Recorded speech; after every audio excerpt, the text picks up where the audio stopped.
Welcome back to my YouTube channel. Lakshmi ಹಬ್ಬಗೆ ಎಲ್ಲ preparation ಮಾಡಿಸ್ಕೊಳ್ಳೋದಕ್ಕೆ ಒಂದು ಸ್ಯಾರಿ ಉಡಿಸ್ಬೇಕಾಗಿತ್ತು ಲಕ್ಷ್ಮಿಗೆ. ನಮ್ಮ ಅಜ್ಜಿಯವ್ರ ಮನೆಯಲ್ಲೇ ಹೋಗ್ತಾ ಇದ್ದೀವಿ. ಸ್ಯಾರಿ ಎಲ್ಲ ಪ್ರಿಪ್ರೇಷನ್ ಮಾಡಿ ನೀಟಾಗಿ ಸ್ಯಾರಿ ಪ್ರಿಪ್ರೇಷನ್ ಸ್ಟಾರ್ಟ್ ಮಾಡಿದ್ದೀನಿ. ಸ್ಯಾರಿ ಒಂದೇ ನಾನು ಉಡಿಸ್ತಾ ಇರೋದು, ಇನ್ನು ಮಿಕ್ಕಿದ್ದೆಲ್ಲ ಅವರೇ ಮಾಡ್ಕೊಳ್ರಿ ಅಂತ ಹೇಳ್ಬಿಟ್ಟು ಬಂದಿದ್ದೀನಿ. ಅವ್ರಿಗಂತೂ ತುಂಬ ಖುಷಿ ಆಯಿತು ಸ್ಯಾರಿ ಸುಡಿಸಿ ಫೈನಲಿ ಲುಕ್ ಈ ಥರ ಬಂದಿತ್ತು.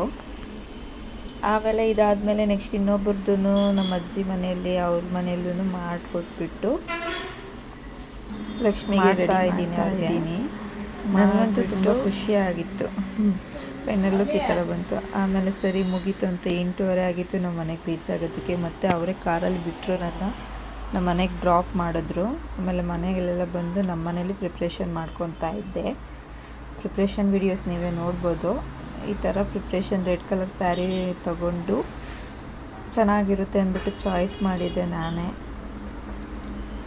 ರೆಡಿ ಮಾಡ್ತಾ ಇದ್ದೀನಿ. ಸೂಜಿ ಥರ ತಗೊಂಡು ನೀಟಾಗಿ ಹೊಲಿತಾ ಇದ್ದೀನಿ, ಕ್ಯೂಟಾಗಿ ಕಾಣಿಸ್ಲಿ ಅಂತಂದ್ಬಿಟ್ಟು.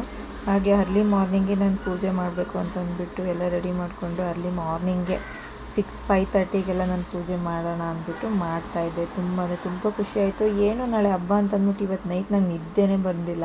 ಅದು ತುಂಬ ಬೇಗ ಎಚ್ಚರಿಕೆ ಆಗಿತ್ತು. ಅಮ್ಮನವ್ರಿಗೆ ಪೂಜೆ ಮಾಡಬೇಕು ಅನ್ನೋದು ಇರೋ ಖುಷಿ ಬೇರೆ ಯಾವುದ್ರಲ್ಲೂ ಸಿಗೋಲ್ಲ. ಆಮೇಲೆ ನೆಕ್ಸ್ಟು ಮನೆಗೆಲ್ಲ ದೀಪ ಹಚ್ಚಿ ಉಪ್ಪಿನ ದೀಪ ಹಚ್ಚಿದ್ದೆ. ಅಮ್ಮನಿಗೆ ನಾನು ಮನಸ್ಸಲ್ಲಿ ಅಂದ್ಕೊಂಡಿರೋದು ಆಗಲಿ ಅಂತ ಬೇಡ್ಕೊಂಡಿದ್ದೀನಿ. ಸೊ ಅದಕ್ಕೆ ಈ ಥರ ಪೂಜೆ ಮಾಡ್ತಾಯಿದ್ದೀನಿ 3 ವಾರ. ಫೈನಲಿ ಲುಕ್ಕು ನಮ್ಮ ಮನೆಯಲ್ಲಿ ಲಕ್ಷ್ಮೀ ದೇವರು ಈ ಥರ ರೆಡಿ ಮಾಡಿದ್ದೆ ಮಾರ್ನಿಂಗ್. ಆಮೇಲೆ ಈವ್ನಿಂಗ್ ನಾನು ರೆಡಿಯಾಗಿ ಸ್ಯಾರಿ ಒಳಗಡೆ ಈ ಥರ ರೆಡಿಯಾಗಿದ್ದೆ. I putting wearing my mom saris, I feel so happy. ಹಾಗೆ ರೆಡಿಯಾಗಿ ಫೋಟೋಸ್ಗಳೆಲ್ಲ ಇಟ್ಕೊಂಡು ರೀಲ್ಸ್ ಎಲ್ಲ ಮಾಡಿ ಒಂದೆರಡು ಫೋಟೋಸ್ ಕ್ಯಾಚಪ್ ಮಾಡಿದ್ದೀನಿ ನೋಡಿ. ಆಮೇಲೆ ಫೈನಲಿ ಅಮ್ಮನವ್ರಿಗೆ ಪೂಜೆ ಮಾಡೋಣ ಈವ್ನಿಂಗ್ ಅಂದ್ಬಿಟ್ಟು ದೀಪ ಹಚ್ಚಿ ಪೂಜೆ ಮಾಡ್ತಾರೆ. ಆಮೇಲೆ ಎಲ್ಲರಿಗೂ ನಮ್ಮಮ್ಮವರು ನಮ್ಮ ಅತ್ತೆಯವರು ಅರ್ಶಿನ ಕುಂಕುಮ ಕರೆಯೋದಕ್ಕೆ ಮನೆಗೆ ಹೇಳೋದಕ್ಕೆ ಹೋಗಿದ್ದರು. ನಾವು ಮನೆಯಲ್ಲಿ ಪೂಜೆ ಮಾಡಿಕೊಂಡು ಎಲ್ಲ ಪ್ರಿಪ್ರೇಷನ್ ಮಾಡ್ಕೊತಾ ಇದ್ದೆ ಅರ್ಶಿನ ಕುಂಕುಮ ಕೊಡೋದಕ್ಕೆ.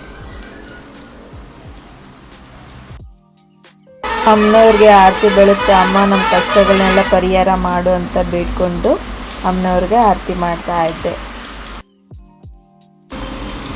ಫೈನಲಿ ಪೂಜೆ ಎಲ್ಲ ಮುಗಿಸ್ಕೊಂಡು ಅಮ್ಮನವ್ರಿಗೆ ವಿಡಿಯೋಸ್ ಎಲ್ಲ ಮಾಡಿಕೊಂಡು ಬಂದವ್ರಿಗೆ ಅರ್ಶಿನ ಕುಂಕುಮ ಎಲ್ಲ ಕೊಟ್ಟು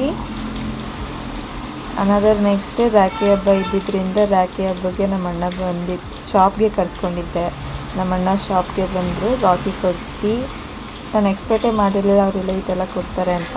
ನಂಗೆ ಬಾಗ್ನ ಎಲ್ಲ ಕೊಟ್ಟರು. ಅಲ್ಲಿ ತುಂಬ ಖುಷಿ ಆಯಿತು ನನಗೆ ನಮ್ಮ ಅಣ್ಣ ಬಂದು ಬಾಗ್ನ ಕೊಟ್ಟಿದ್ದಕ್ಕೆ. ಹಾಗೆ ರೀಲ್ಸ್ ಮಾಡಿಕೊಂಡು ಈ ಥರ ಫೋಟೋ ಕ್ಯಾಚಪ್ ಮಾಡಿಕೊಂಡು ಥ್ಯಾಂಕ್ಸ್ ಅಂತ ಹೇಳಿ ಸ್ಟೇಟಸ್ಗೆ ಹಾಕಿದ್ದೆ. ಹಾಗೆ ನನ್ನ ತಮ್ಮನೂ ಬರೋದಕ್ಕೆ ಹೇಳಿದ್ದೆ. ನನ್ನ ತಮ್ಮನೂ ಫೈನಲಿ ಬಂದ. ಅವನು ಈವ್ನಿಂಗ್ ಬರೋಕ್ಕಾಯ್ತು, ಅವನು ಕೆಲ್ಸಕ್ಕೆ ಹೋಗಿ ಬಂದಿತ್ತು. ಅವನಿಗೂ ರಾಖಿ ಕಟ್ಟಿ ಅವನಿಗೂ ವಿಶ್ ಮಾಡಿ ಲೈಫಲ್ಲಿ ಚೆನ್ನಾಗಿರೋ ಅಂತ ನಾನು ಹಾರೈಸಿ, ನನ್ನ ತಮ್ಮ ಅವನ ಲೈಫಲ್ಲಿ ಯಾವಾಗಲೂ ಚೆನ್ನಾಗಿರಬೇಕು, ಅದೇ ನನ್ನ ಖುಷಿ. ಅವನಿಗೂ ರಾಖಿ ಕೊಟ್ಟು ಅವನು ನನಗೆ ದುಡ್ಡು ಕೊಟ್ಟು ಚಾಕ್ಲೇಟ್ ಕೊಟ್ಟ. ಖುಷಿ ಆಯಿತು ನನಗೆ. ಆಮೇಲೆ ಫೈನಲಿ ನೆಕ್ಸ್ಟ್ ಡೇ ದೇವ್ರನ್ನ ವಿಸರ್ಜನೆ ಮಾಡಬೇಕಾಗಿತ್ತು. ಆ ಅಮ್ಮನಿಗೆ ವಿಸರ್ಜನೆ ಮಾಡಿ ನನ್ನ ಕಷ್ಟಗಳೆಲ್ಲ ಬೇಡಿಕೊಂಡು ಪೂಜೆ ಮಾಡಿ ಆಮೇಲೆ ಆ ಅಮ್ಮನ್ನ ವಿಸರ್ಜನೆ ಮಾಡೋಣ ಅಂತ ಅಂದ್ಬಿಟ್ಟು ಲಾಸ್ಟಾಗಿ ಒಂದು ಪಿಕ್ ಇಟ್ಕೊಂಡು ನಾನು ಆ ಅಮ್ಮನ ಜೊತೆಗೆ ಒಂದು ಜೊತೆ ಪಿಕ್ ಇಟ್ಕೊಂಡು ಸಂಡೇ ನಾವು ಅವ್ರನ್ನ ವಿಸರ್ಜನೆ ಮಾಡಿದ್ವಿ. ಬೇಡ್ಕೊತಾ ಇದ್ದೀನಿ ನೋಡಿ, ಒಳ್ಳೇದು ಮಾಡಿ ನನಗೆ ಒಳ್ಳೇದಾಗಲಿ ಎಲ್ಲರಿಗೂ ಅಂತಂದ್ಬಿಟ್ಟು ಬೇಡ್ಕೊತಾ ಇದ್ದೀನಿ ಅಮ್ಮನವ್ರ ಹತ್ರ. ಫೈನಲಿ ಲಾಸ್ಟ್ ವಿಡಿಯೋ ಇದು. ಈ ಥರ ಇಟ್ಕೊಂಡು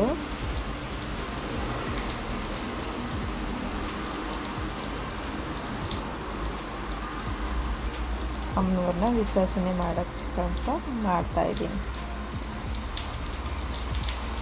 ನೋಡಿ. ಈ ಥರ ಮುಕ್ಕೊಂಡು ಅಮ್ಮನವ್ರನ್ನ ವಿಸರ್ಜನೆ ಮಾಡ್ತಾಯಿದ್ದೀನಿ.